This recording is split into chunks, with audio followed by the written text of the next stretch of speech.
Hello guys, in the video நம்ம exercise 10 தான் பார்க்க போறோம். Last 20 yearsல Mr. Gatingன்ற foreign citizen வந்து first time இந்தியா விட்டு போறாரு. என்னைக்குனா November 25, 2022ல calendar year 2023ல அவர் வந்து இந்தியாவுக்கு திரும்ப வராரு. எப்போனா செப்டம்பர் 1 அன்னைக்கு 2023.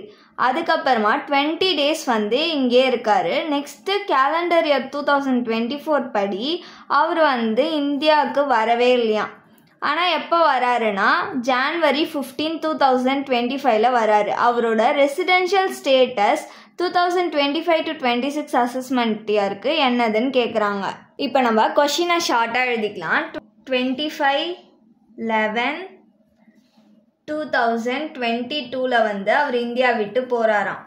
கேலண்டர் இயர் 2023 படி அவர் செப்டம்பர் 1 அன்னைக்கு வந்திருக்காரு.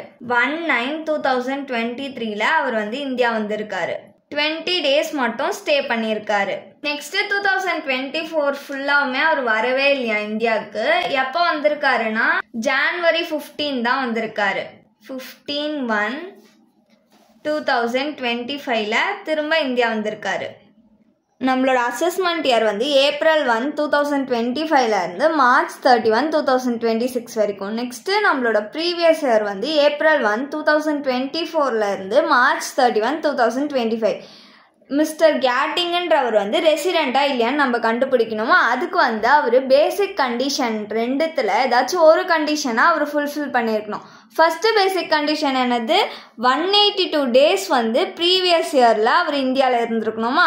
அவர் 2024 ஃபுல்லாகவுமே அவர் வந்து இந்தியாவுக்கு வரலையாம்.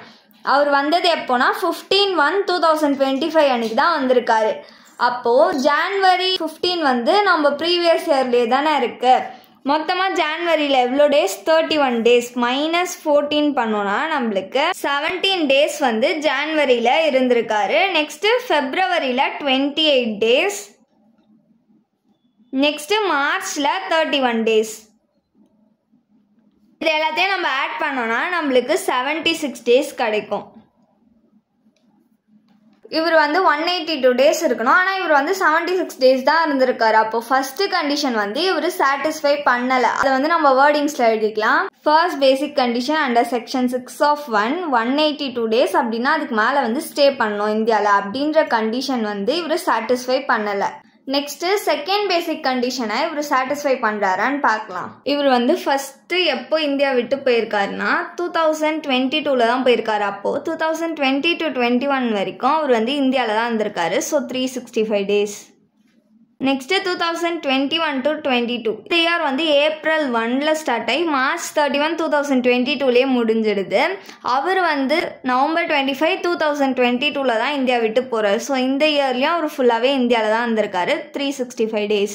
நெக்ஸ்ட்டு 2022 to 23 அவர் வந்து எப்போ போகிறாருன்னா 25 November 2022ல போகிறார். அப்போ ஏப்ரல்லேருந்து 25 நவம்பர் வரைக்கும் அவர் இந்தியாவில் தான் இருந்திருக்காரு. ஏப்ரலில் மொத்தமாக 30 டேஸு, மேல 31 டேஸ், ஜூனில் 30 டேஸ், ஜூலையில் 31 டேஸ், ஆகஸ்ட்லேயும் 31 டேஸ், செப்டம்பரில் 30 டேஸ், அக்டோபரில் 31 டேஸ், நவம்பர் 25 வரைக்கும் இங்கே இருக்காரு. So 25 days. இது எல்லாத்தையும் நம்ம ஆட் பண்ணோன்னா நம்மளுக்கு 239 டேஸ் வந்து இருந்திருக்காரு. 2022-23ல 239 டேஸ் வந்து இந்தியாவில் இருந்திருக்காரு. நெக்ஸ்ட் எப்போ இந்தியாவுக்கு வராருன்னா 1 செப்டம்பர் 2023ல வராரு. வந்துட்டு 20 டேஸ் மட்டும்தான் இருக்காராம். அப்போது 20 டேஸ் 2023 to 24ல இருந்திருக்காரு. இப்போ இது எல்லாத்தையும் ஆட் பண்ணோன்னா நம்மளுக்கு 989 டேஸ். 4 ப்ரிசீடிங் ப்ரீவியஸ் இயரில் அவர் 365 டேஸ்க்கு மேலே வந்து இந்தியாவில் இருந்திருக்காரு. அப்போது அவர் வந்து செகண்ட் பேசிக் கண்டிஷனை சாட்டிஸ்ஃபை பண்ணிட்டார். இதை நம்ம வேர்டிங்ஸில் எழுதிக்கலாம். Under section 6 of 1 second basic condition, அதாச்சும் 60 டேஸும் ப்ரீவியஸ் இயரில் 4 ப்ரிசீடிங் ப்ரீவியஸ் இயரில் 365 டேஸும் இந்தியாவில் இருக்கணும் அப்படின்ற கண்டிஷனை வந்து இவர் சாட்டிஸ்ஃபை பண்ணிட்டாரு.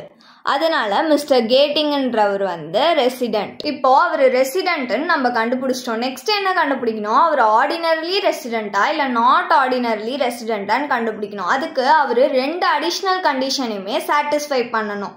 ஃபர்ஸ்ட் அடிஷ்னல் கண்டிஷன் என்னது, 10 ப்ரிசீடிங் ப்ரீவியஸ் இயரில் 2 இயர்ஸ் வந்து அவர் இந்தியாவில் ஸ்டே பண்ணியிருக்கணுமா, அந்த கண்டிஷனை இவர் சாட்டிஸ்ஃபை பண்ணுறாரான்னு பார்க்கலாம். 10 ப்ரிசீடிங் ப்ரீவியஸ் இயர்னா நம்மளுக்கு April 1, 2014 இருந்து March 31, 2024 வரைக்கும் நம்மளுக்கு 10 ப்ரிசீடிங் ப்ரீவியஸ் இயர். அவர் வந்து ஃபர்ஸ்ட் எப்போ வந்து இந்தியா விட்டு போறாருன்னா 2022 தான் போறாரு. அப்போ 2014 to 15 வரைக்கும் அவர் இந்தியாவில் தான் இருந்திருக்காரு. So 365 days. நெக்ஸ்ட் 2015 to 16 அவர் இந்தியாவில் தான் இருந்திருக்காரு. So 365 days. அப்போது 10 ப்ரிசீடிங் ப்ரீவியஸ் இயரில் 2 இயர்ஸ் வந்து அவர் இந்தியாவில் தான் இருந்திருக்காரு. அப்போது ஃபஸ்ட்டு அடிஷ்னல் கண்டிஷனை இவர் சாட்டிஸ்ஃபை பண்ணிட்டாரு. நெக்ஸ்ட் அடிஷ்னல் கண்டிஷன் என்னது, 7 ப்ரிசீடிங் ப்ரீவியஸ் இயரில் 730 டேஸ் வந்து அவர் இந்தியாவில் ஸ்டே பண்ணணுமா. 7 ப்ரிசீடிங் ப்ரீவியஸ் இயர்னா April 1, 2017 இருந்து March 31, 2024 வரைக்கும் நம்மளுக்கு வந்து 7 ப்ரிசீடிங் ப்ரீவியஸ் இயர். இது ஃபர்ஸ்ட் எப்போ வந்து இந்தியா விட்டு போறாருன்னா 2022 தான் போறாரு. அப்போ 2017 to 18 வந்து அவர் இந்தியாவில் தான் இருந்திருக்காரு. So 366 days. 2018ன்றது நம்மளுக்கு லீப் இயர், அதனால 366 டேஸ். நெக்ஸ்ட் 2018 to 19 அவர் இந்தியாவில் தான் இருந்திருக்காரு. 365 டேஸ். இதை நம்ம ஆட் பண்ணோம்னா நம்மளுக்கு 731 டேஸ் கிடைக்குமா. அப்போ 730 டேஸ்க்கு மேலே அவர் வந்து இந்தியாவில் இருந்திருக்காரு. அப்போது செகண்ட் கண்டிஷனையும் அவர் சாட்டிஸ்ஃபை பண்ணிட்டாரு. இதை நம்ம வேர்டிங்ஸில் எழுதிக்கலாம். அண்டர் செக்ஷன் 6 of 6A கீழே 10 ப்ரிசீடிங் ப்ரீவியஸ் இயரில் இந்தியாவில் 2 இயர்ஸ் வந்து ஸ்டே பண்ணணும் அப்படின்ற கண்டிஷனை வந்து இவர் சாட்டிஸ்ஃபை பண்ணிட்டாரு. நெக்ஸ்ட் செக்ஷன் 6 of 6A கீழே 7 ப்ரிசீடிங் ப்ரீவியஸ் இயரில் 730 டேஸ் வந்து ஸ்டே பண்ணணுன்ற கண்டிஷனையும் சாட்டிஸ்ஃபை பண்ணிட்டாரு. அதனால மிஸ்டர் கேட்டிங்ன்றவர் ரெசிடென்ட், அதுக்கப்புறம் ஆர்டினரிலி ரெசிடென்ட். 2025 to 26 அசஸ்மெண்ட் இயருக்கு. தேங்க்ஸ் ஃபார் வாட்சிங்.